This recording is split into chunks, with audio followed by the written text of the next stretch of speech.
Happy Monday, everyone. I found this little funny. A friend of mine sent it through Facebook to me.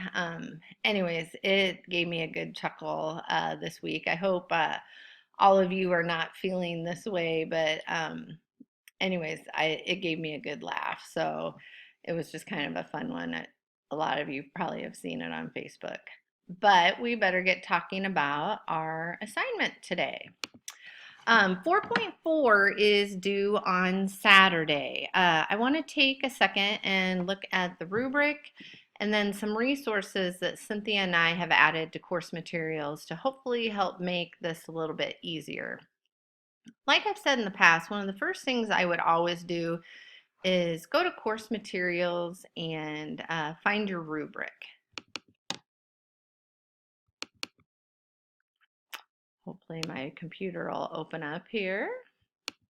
There we go.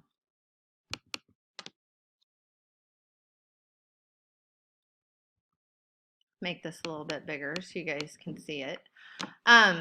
Before starting your assignment, it's always a really great idea to come here and look at this. So the things that we're looking for in 4.4 is that there's a thorough description of your app or website, that you have 2 of the selection criteria and rationale for the criteria, that you've used 1 appropriate standard, and we talked about that earlier, that you can use either your district standard or an ISTE standard or the AASL standards. And something interesting that I wanted to note was that in the AASL, there are no standards for apps, just for websites. So if you're using an app and you are not finding or not using a state or district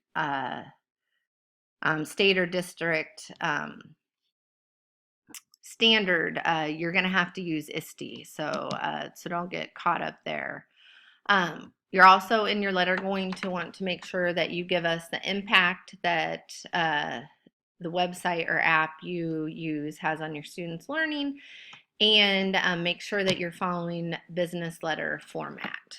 So here's our rubric. What I wanted to show you was back to course materials here. We have put together, if you look in this folder here, business letter resources. If you go down to the bottom, the one that says digital resource letter example, Cynthia has actually put in an example of one that she wrote. I would take a very careful look at this. This gives some great, especially if you're having trouble figuring out where to start or how you want to proceed. I actually, let's see. I downloaded a copy of hers and went through and highlighted the different areas. So our first one is that we give a thorough description of our resource, what age and what platform and its function. If you look at this first paragraph of the one that Cynthia wrote, she does an excellent job. I can go through and highlight exactly all of those things. What is the function? What is the age? What is the platform? So if you look through here, everything is highlighted. I found all the things. So she would get 10 out of 10 points for that area. So then if we go to our next area, it asks for you to give a selection criteria, 2 with 2 rationale. So again, I went through the letter and I was able to highlight her criteria. So she used favorable review, and she also used high degree of user appeal and educational significance. Now, it's very important. You'll get points for stating what your criteria is, but you also then need to give rationale, and Cynthia has done a great job. So I would, again, really recommend that you read this and go back and look at that.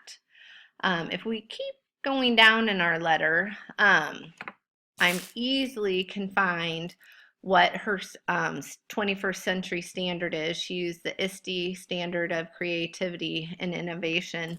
And to get all 10 of your points, you have to show strong evidence that you understand how this standard supports the website or the app that you're asking to have purchased. And again, she does a very good job showing an example of that here. And within this paragraph also is where, and actually really within all 3 paragraphs, she talks about the potential impact on student learning. And then the last criteria then, of course, is your letter writing conventions. And that's where you want to pay close attention to when you have a business letter. You want to make sure that you have your date, your heading, and make sure that you have your subject. After your salutation, you have your subject, the body of your letter, your closing, and then in a business letter, after you sign it, you put your name, your position, and your address. So she's done a really great job of giving us that example and modeling it for us. If you have any questions about this assignment, feel free to email us or give us a call during our office hours, and really excited to read these, and I hope everybody has a great rest of their week.